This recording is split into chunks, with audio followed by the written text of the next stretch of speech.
இன்றைக்கி நாம் அவரைக்காய் பொரியல் செய்யலாம். அதுக்கு முதல்ல வானிலையை அடுப்பில் வச்சுக்கோங்க. நல்லா வானிலை சூடானதுக்கப்புறம் எண்ணெய் ஊற்றிக்குங்க. எண்ணெய் காஞ்சதுக்கப்புறம் கடுகு போட்டுக்குங்க.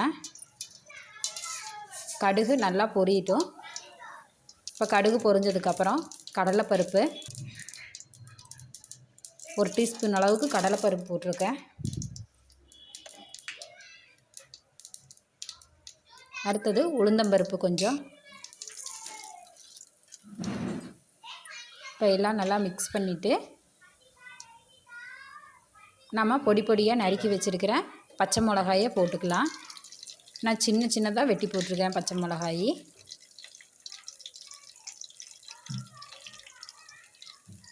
கருவேப்பிலை கொஞ்சம் எல்லாம் போட்டு நல்லா வதக்கிக்குங்க.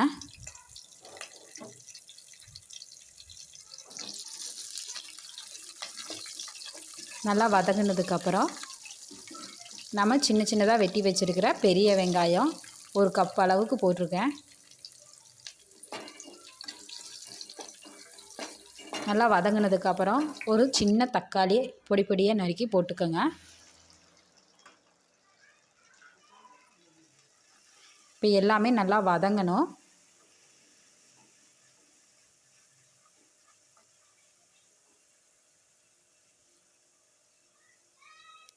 இப்போ மஞ்சள் தூள் 1/2 டீஸ்பூன் அளவுக்கு மஞ்சள் போட்டிருக்கேன்.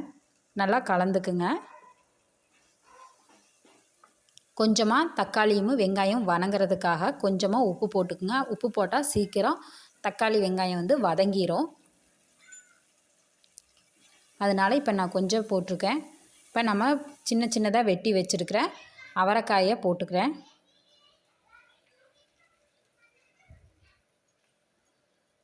அவரைக்காய் போட்டு நல்லா கலந்து விட்டுக்குங்க. கலந்துச்சுன்னா ஒரு 2 நிமிஷம் நல்லா வேகட்டும். வணங்கினதுக்கப்புறம் அவரைக்காய் நல்லா வணங்கினதுக்கப்புறம் 1 டம்ளர் தண்ணி ஊற்றிக்குங்க. இப்போ 1 டம்ளர் நான் தண்ணி ஊற்றிருக்கேன். இதுவே போதும் வேகிறதுக்கு. ஒரு 5 நிமிஷம் மூடி வச்சிங்கன்னா ஆவிலேயே நல்லா வெந்துடும். இப்போ பார்த்தீங்கன்னா நல்லா அவரைக்காய் வெந்துருச்சு. இப்போ அவரைக்காய் நல்லா வெந்துருச்சு பார்த்தீங்களா. அடுத்தது தேங்காய் துருவல் கொஞ்சமாக போட்டுக்கிறேன். இந்த வீடியோ உங்களுக்கு பிடிச்சிருந்தா லைக் பட்டனை அமுத்துங்க.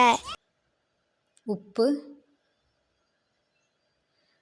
கொஞ்சம் மல்லித்தழை. அவரைக்காய் பொரியல் தயார்.